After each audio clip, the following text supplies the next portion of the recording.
For more on the indictment of the former president, let's bring in our panel of legal and political experts.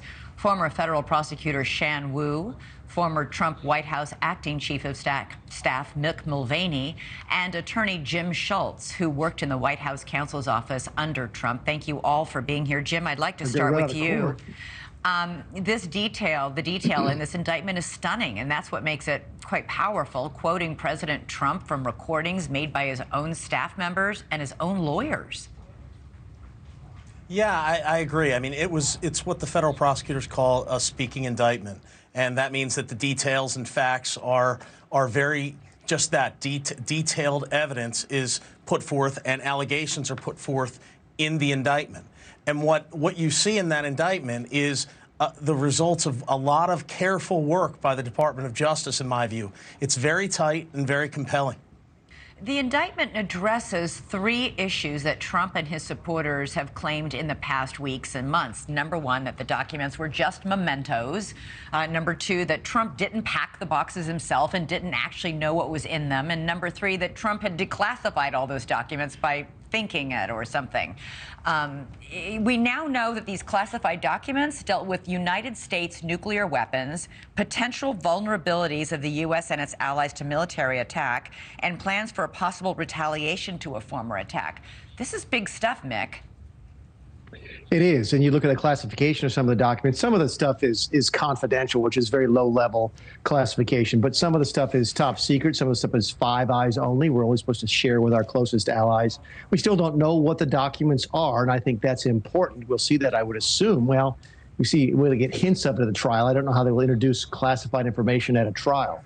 But go back to what Jim said. I mean, the lawyer in me says they've got him dead to rights on a bunch of this stuff. He might have defenses that I have difficulty anticipating as I sit here, but it looks like the tape by itself is an admission of various crimes and so forth. So from a legal perspective, Elizabeth, and I think it's important to recognize there's two perspectives here. Right. But from a legal perspective, he's got serious problems. Political is another story, I think. Well, we'll get to the political in just a second. Let's stick with the legal. Shan, can you weigh in? What do you think about the detail, especially these transcripts of his own conversations with his own lawyer, the transcript of this session where he's waving around this top secret military plan? He knows he's being recorded.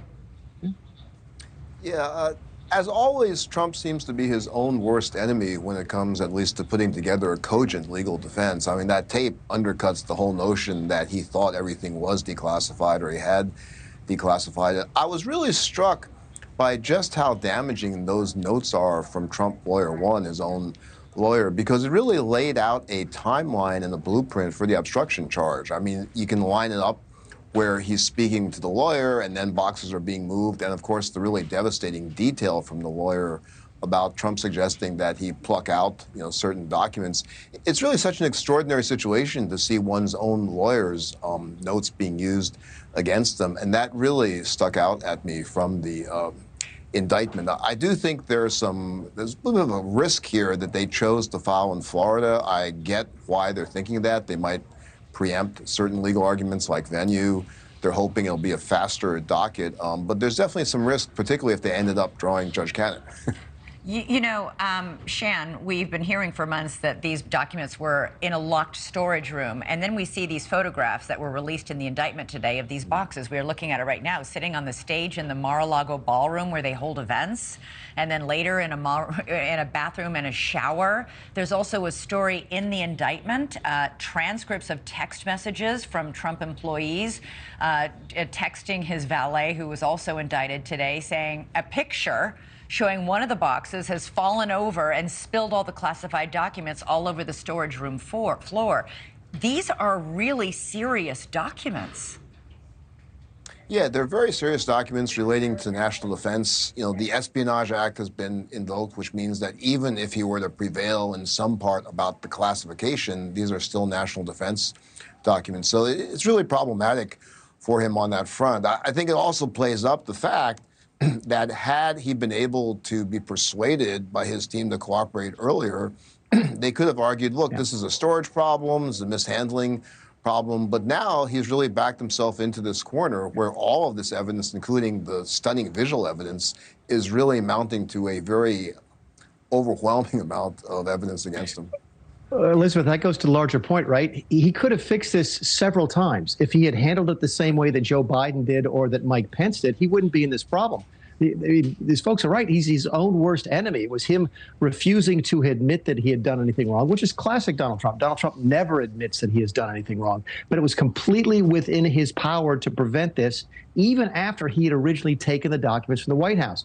All he had to do was give them back, but he's down where he is now by his own choosing. This is not something he can blame on anybody else, most specifically his lawyers, because his lawyers probably told him, just give the stuff back, but he refused to do that. He is where he is because of his own actions. Thank you for watching. Go to newsnationnow.com to find NewsNation on your television provider, and don't forget to click the red subscribe button below to get more of NewsNation's fact-driven, unbiased coverage.